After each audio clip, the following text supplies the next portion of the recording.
ये whole number में आता है, whole number 0 two up to continue infinite, ठीक है। तो x जो है वो x की पावर जो है वो 2 है और x की पावर यहाँ पर 2 होल नंबर में आता है, that is why it is a polynomial and also it is a one variable condition में देखिए यहाँ पर x है ओनली, y नहीं है, इसीलिए ये one variable कंडीशन में होगा and also it is a polynomial।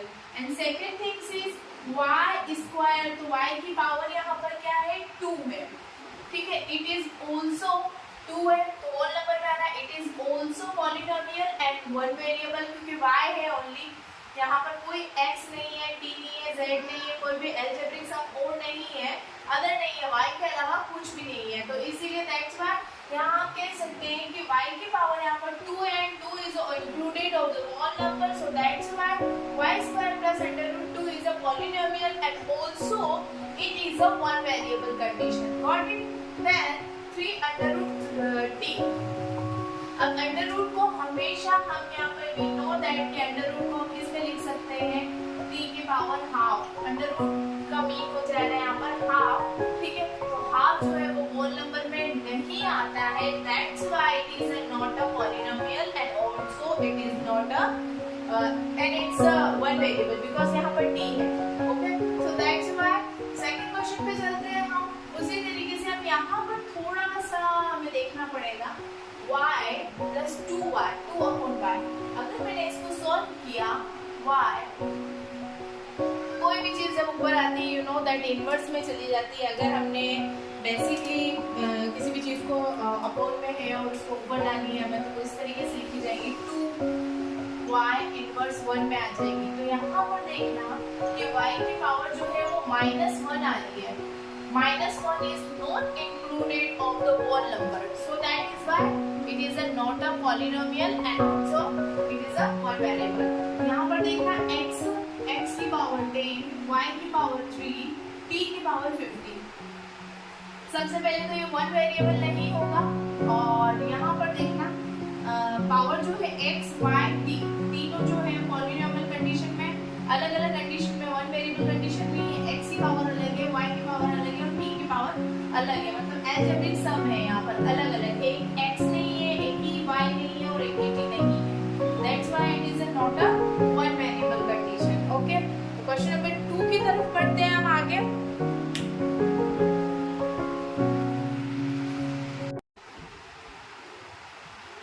Next question है कोएफिशिएंट ऑफ x स्क्वायर, 2.1 का एक्सरसाइज 2.1 का नेक्स्ट क्वेश्चन है coefficient of x square.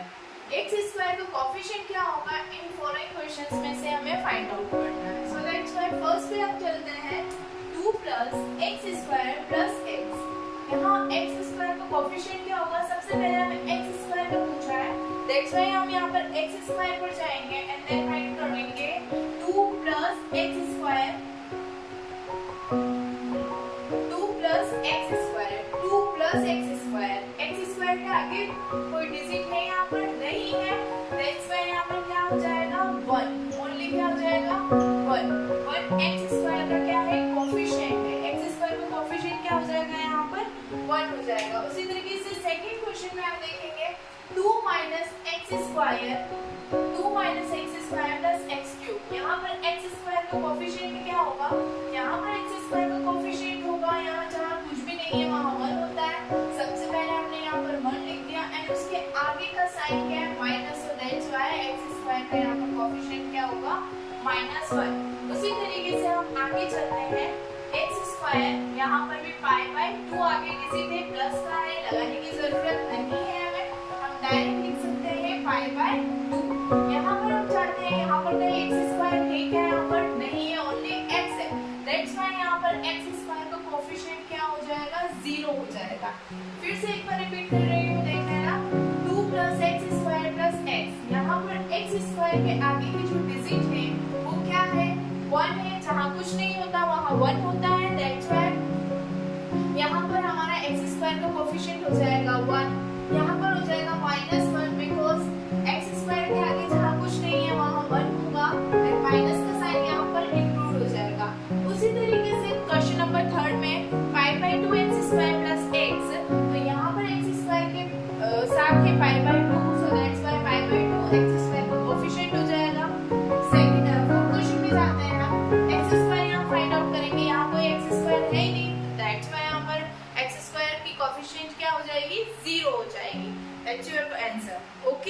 Got it?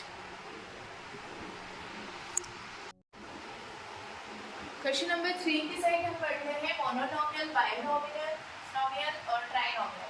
यहाँ पर हम देखते हैं बाइनोमियल, मोनोनोमियल जिसमें एक सिंगल डिजिट के साथ हम एल्जेब्रिक सम में डिग्री हमें क्वेश्चन में दी गई है 100 के साथ जोड़ करके हम ऐड करके हम यहाँ पर लिख रहे हैं। उसी तरीके से बाइनोमियल में हो गया, बाइनोमियल में हम 2 डिजिट या 2 एल्जेब्रिक सम के साथ भी ले सकते हैं। तो यहाँ पर हो गया x35 + 26x, यहाँ एल्जेब्रिक सम हो गया x35 + 26x। Okay, algebraic sum के साथ हमें 2 डिजिट लेना है, 2 एल्जेब्रिक सम के साथ हम ले सकते हैं। यहाँ आप कुछ भी लगा सकते हैं, 3 लगा सकते हैं, 4 लगा सकते हैं, व्हाटएवर आपको जो भी पसंद है वो लगा सकते हैं। उसी तरीके से ट्राइनोमियल हो गया हमारा, जहाँ पर x को हम 3 टाइम्स लिखना है, उसकी पावर आप अपनी मर्जी से दे सकते हैं। बट अभी क्वेश्चन में सिर्फ हमसे मोनोनोमियल और बाइनोमियल की बात की थी, तो दैट्स व्हाई मैंने यही तक किया है और इसको समझाने के लिए आपको यहाँ अलग से लिख दिया है। ठीक है, क्वेश्चन नंबर हम 4 की साइड पढ़ते हैं। Right the degree of the each of the following polynomial. Question number 4 में इसमें दे रखा है कि डिग्री हमें बतानी है सबकी। Right the degree of each of the following polynomial, जहाँ मैं क्वेश्चन लिख देती हूँ। फर्स्ट क्वेश्चन नंबर है यहाँ पर 5x³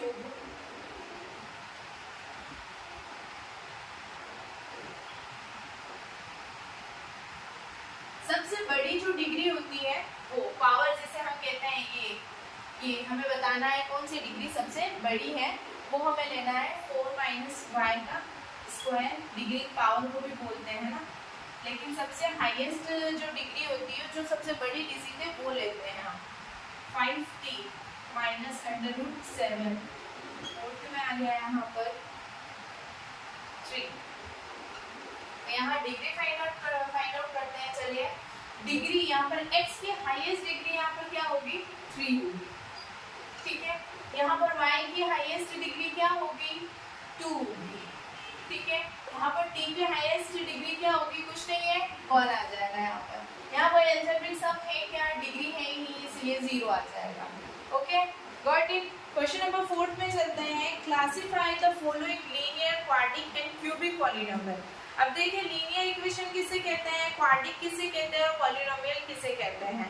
पहले आपने मोनोनोमियल और ये वगैरह पढ़ चुके हैं हम, तो थोड़ा सा आपको अंदाजा हो ही चुका होगा। ठीक है, क्वाड्रिक में क्या होता है? स्क्वायर कंडीशन चलती है हमारी। लीनियर में कोई भी पावर नहीं होती है। ठीक है, क्वेश्चन नंबर 5 देखना। क्वेश्चन नंबर 5,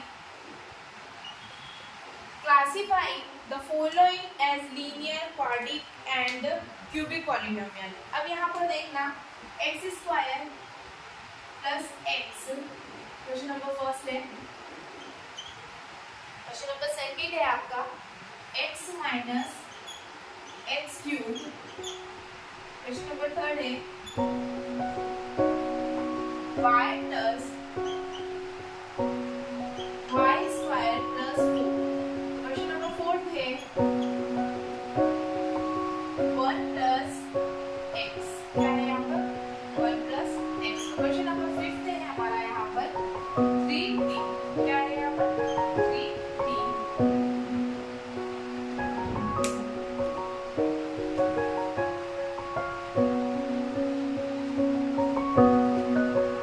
क्वेश्चन नंबर 5 में यहाँ पर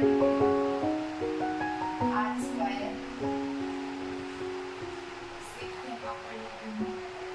7x। सबसे पहले हमें ये पता लगाना होगा कि लीनियर इक्वेशन कौन सी है, क्वाड्रिक कौन सी है, क्यूबिक कौन सी है। ठीक है, अब एक सिंपल सी हमारी लैंग्वेज में समझा देते हैं, नॉर्मल लैंग्वेज में एक समझाते हैं। लीनियर, क्वाड्रिक, किसी भी चीज को ना सिंपलीफाई करके हम पढ़ते हैं ना, सिंपल तरीके से पढ़ते हैं, तो हमें लर्न मिलती है।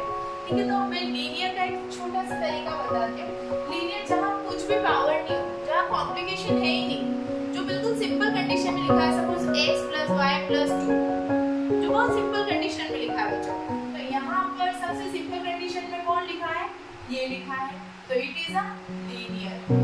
लीनियर क्या कहता है कि मैं सबसे ज्यादा सिंपल, आपको एक इसमें फंडामेंटल टिप लर्न करनी है। लीनियर बोलता है मैं सबसे ज्यादा इजी। उसके बाद आता है पॉलिनोमियल। पॉलिनोमियल क्या कहता है? पता है क्या किसी को पॉलिनोमियल किसे कहते हैं?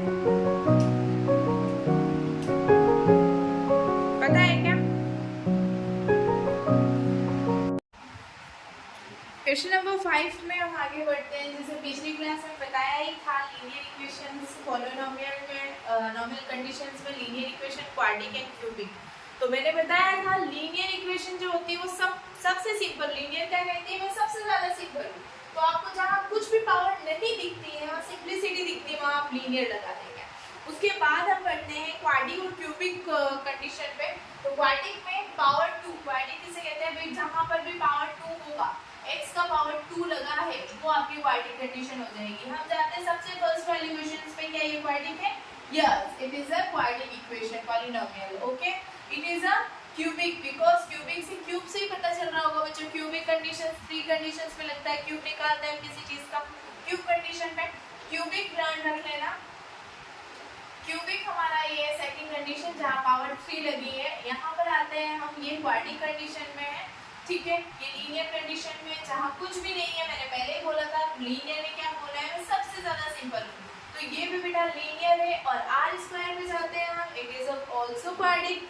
एंड देन हम 6 क्वेश्चन पे जाते हैं, 7x cube, it is a cubic. तो टुडे इट्स फाइनल डिसीजन की 2.1 हमारा कंप्लीट हो चुका है, और आगे आप लोग 2.2 के लिए रेडी रहें। जिनको भी इनमें कोई प्रॉब्लम है तो पर्सनली मैसेज कर दीजिएगा मुझे नंबर पर, और अदरवाइज आप क्लास में भी पूछ सकते हैं, ठीक है। तो एक बार फिर से रिवीजन करवा देती हूँ मैं, रिवीजन के वीडियो में वापस अगले नेक्स्ट वीडियो में छोड़ी हूँ। तो एक बार ये सारे चैप्टर्स के क्वेश्चन है कॉपी में करके लाइएगा और लर्न कीजिएगा। Okay, all the best.